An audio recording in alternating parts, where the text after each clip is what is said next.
IPL 18వ season కోసం అభిమానులు ఎంతో ఆతురతగా ఎదురుచూస్తున్నారు. నిన్నటి వరకు ఛాంపియన్స్ ట్రోఫీ మ్యాచ్లతో వన్డే ఫార్మాట్ని ఎంజాయ్ చేసిన టీమిండియా ఫ్యాన్స్కు ఇక 2 నెలల పాటు ఐపీఎల్ వినోదం లభించనుంది. మార్చి 22 నుండి ఐపీఎల్ సీజన్ మొదలు కానుండగా ఇప్పటికే అన్ని జట్లు ప్రాక్టీస్ కూడా మొదలుపెట్టాయి. ఐపీఎల్లో గత ఏడాది రన్నరప్గా నిలిచిన సన్ రైజర్స్ హైదరాబాద్పై ఈసారి కూడా అంచనాలు భారీగానే ఉన్నాయి. పలువురు కీలక ఆటగాళ్లను రీటైన్ చేసుకుని వేలంలో స్టార్ ప్లేయర్స్ను దక్కించుకున్న సన్ రైజర్స్ హైదరాబాద్ కొత్త సీజన్ కోసం రెడీ అవుతోంది. సన్ రైజర్స్ జట్టులో యువ ఓపెనర్ అభిషేక్ శర్మ మరోసారి కీలకం కానున్నాడు. ఐపీఎల్ 2025 కోసం ప్రాక్టీస్లో మునిగిపోయిన అభిషేక్ శర్మ తన ఫేవరెట్ సిక్సర్లపైనే గురిపెట్టాడు.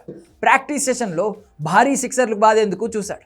ఈ సీజన్లో కూడా అభిషేక్ రాణించి సన్ రైజర్స్ను ఫైనల్కు చేర్చాలని ఫ్యాన్స్ ఎదురు చూస్తున్నారు. గత సీజన్లో ఓపెనర్గా అభిషేక్ శర్మ విధ్వంసం సృష్టించాడు. తనదైన శైలిలో బౌలర్లను చితకబాది అందరి దృష్టిని ఆకట్టుకున్నాడు. క్రీజులో నిల్చున్నాడంటే బంతి బౌండరీ బయటకు వెళ్లాల్సిందే అన్నట్టుగా ఆడాడు. సిక్సర్లతో స్పిన్ బౌలర్లకు చుక్కలు చూపించాడు. Abhishek Sharma Travis head opening భాగస్వామ్యంతో గత సీజన్లో సన్ రైజర్స్ ఫైనల్స్కు చేరింది. గత ఐపీఎల్ సీజన్లో అభిషేక్ శర్మ 16 ఇన్నింగ్స్ ఆడి 484 పరుగులు చేశాడు. వ్యక్తిగత స్కోర్ 75తో 3 హాఫ్ సెంచరీలు నమోదు చేశాడు. అభిషేక్ శర్మ యావరేజ్ 32.27 కాగా స్ట్రైక్ రేట్ మాత్రం 204గా ఉంది.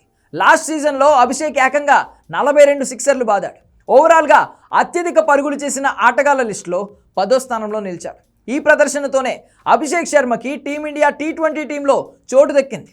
టీమిండియాలో అడుగుపెట్టిన తొలి మ్యాచ్లోనే సెంచరీ చేసి తనేంటో నిరూపించుకున్నాడు. చివరిగా ఇంగ్లాండ్తో జరిగిన T20 సిరీస్లోనూ సెంచరీ బాదాడు. 17 T20 మ్యాచ్లలో 16 ఇన్నింగ్స్లు ఆడిన అభిషేక్ శర్మ 135 హైయెస్ట్ స్కోర్తో 2 సెంచరీలు 2 హాఫ్ సెంచరీలతో 535 పరుగులు నమోదు చేశాడు.